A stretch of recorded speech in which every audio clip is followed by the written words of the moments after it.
Hi. Hello again. Ray Franz on page 684 of In Search of Christian Freedom.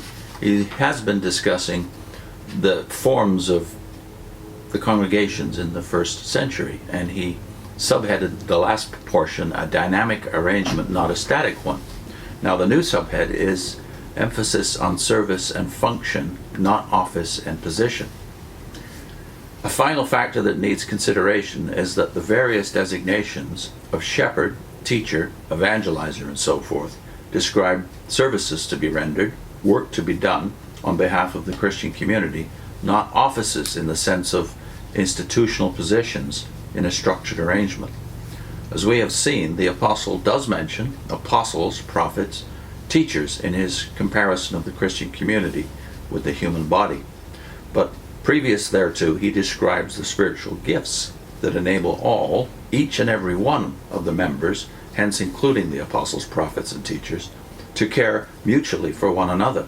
And in doing so, he focuses not on offices or organizational positions, but on services and work, saying, Quote, "There are varieties of service, but the same Lord. There are many forms of work, but all of them, in all men, are the works of the same God. In each of us, the Spirit is manifest in one particular way, for some useful purpose. But all these gifts are the work of the one and the same Spirit, distributing them separately to each individual at will."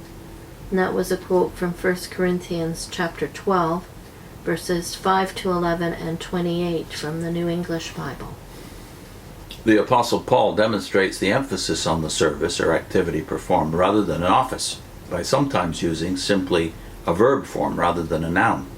As an illustration, if one uses the noun president, the thought of an office is immediately conveyed.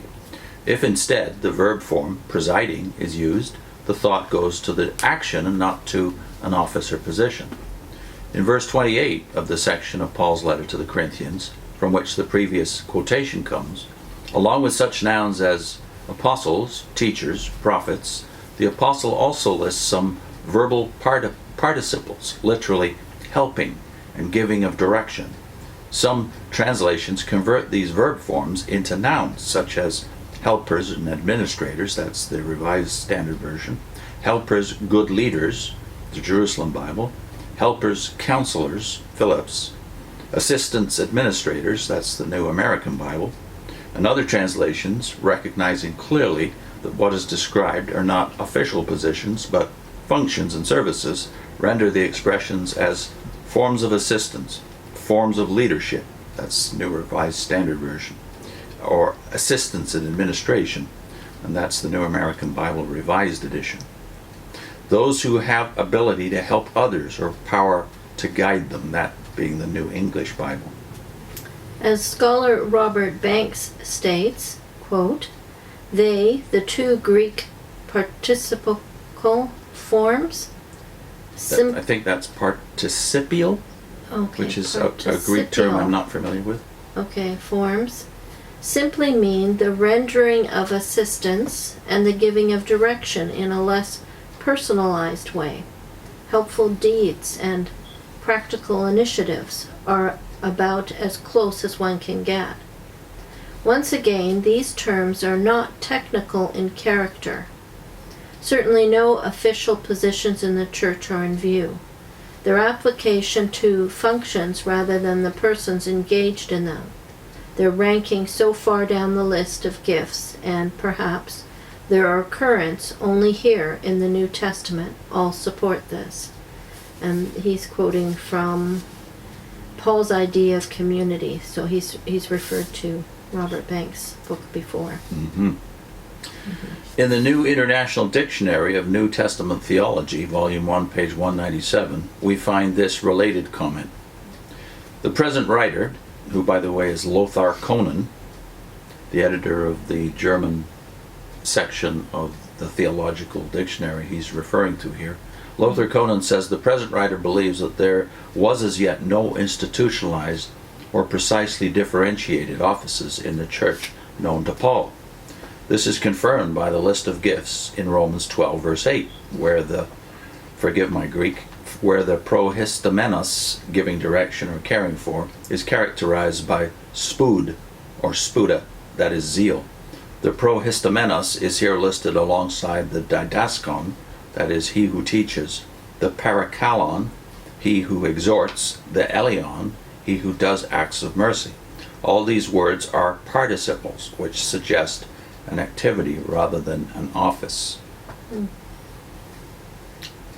So you kind of agree with Ray that, yes, simplicity, and the scholars he cites here, Conan and Banks, agree that the New Testament reveals a certain simplicity, but I think the history of later times also makes plain that simplicity is very appropriate and very normal when churches are very young. The Corinthian church here is less than 5 years old when Paul writes these things. Yeah, it's. I guess you could relate it to maybe a family. A family can be a very simple structure when you've got one child, but then as you get more children, or as you're thinking in terms of the extended family, it becomes more necessary to organize things if you're all together. Yeah, we've done some analysis over the years of the 6 degrees of separation concept in the Old Testament specifically, where you have the family, the extended family, the clan, the tribe. But when things get that far out, extenuated or attenuated, you realize, wait a minute now, organism gives way to organization at some point, as it does in our nation states today, where you have a certain affinity for people close by, i.e. maybe your village or your town. But when it gets beyond that, you need some kind of structure, and I think that historical dynamic is missing here. In the previous subhead, he says a dynamic arrangement, not a static one, but the kind of dynamism that you see, casualness is even in the early church, so at some point has to give way to more elaborate structure. Yeah, and I think especially since the world has become a more small place in the sense of we now have contact with people in all over the world. If there's going to be any kind of connection between you, it becomes necessary for more structure. Yeah, size and money.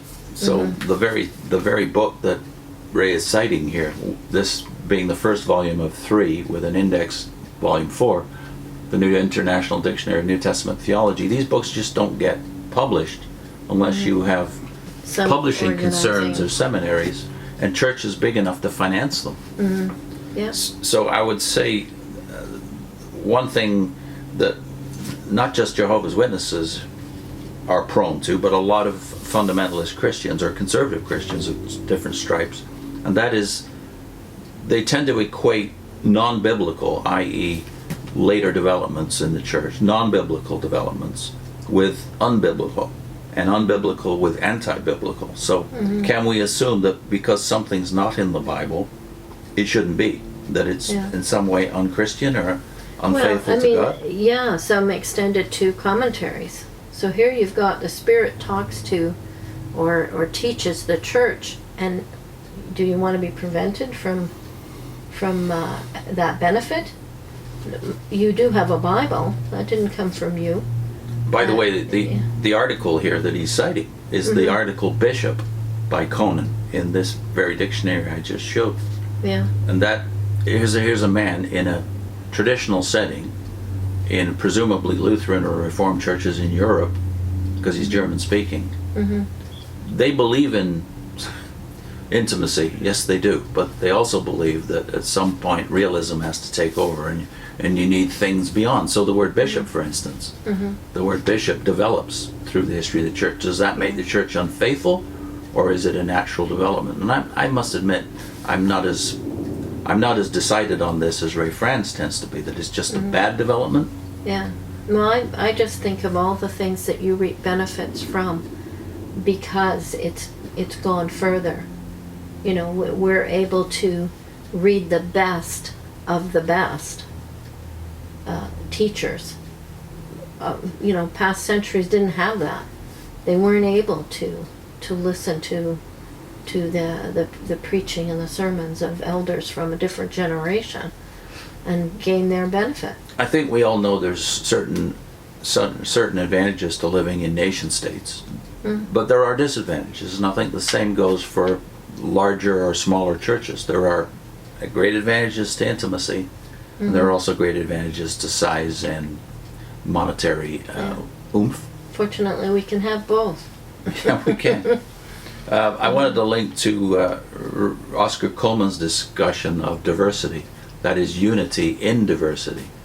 That's a lesson we learned early on, that the denominations that we viewed as wholly a negative development from Scripture, well, they are in some ways. We are divided, it's admitted, but they also help to hold each other in check. So there's a certain accountability developed because of the denominational distinctives.